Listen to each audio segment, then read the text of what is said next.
ભગવાન કૃષ્ણ ગીતામાં એમ કે અર્જુન, પ્રાણીમાં સિંહ મારી વિભૂતિ છે. તો આપણી માં ઉમા, આપણી માં પાર્વતી, આપણી માં જગદંબા, આપણી માં અંબા ઈ એમ કે જો સિંહ તમારી વિભૂતિ હોય તો એનું વાહન હું કરીશ. એટલે માએ સિંહ નું વાહન કર્યું.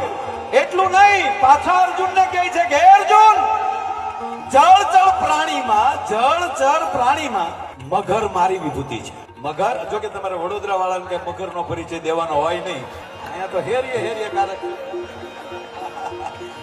પણ કહું બાપ કે મગરના સિંહના જેની ઘેરે પગલા પડી જાય ને એના ઘરમાં પનોતીઓ વહી જાય. તમારે જ્યાં લખો ત્યાં લખી લેજો, એને ગ્રહ નડતા બેન થઈ જાય. કારણ કે જેનું વાહન આવે, અને જેવું એમ કીધું કે મગરમચ્છ છે મારી વિભૂતિ છે, ભગવાન કૃષ્ણ કહે છે જળચર પ્રાણીમાં મગરમચ્છ મારી વિભૂતિ છે, તો આપણી માં ખોડિયારે સાહેબ મગરમચ્છને એનું વાહન કર્યું. મારો કહેવાનો અર્થ એ છે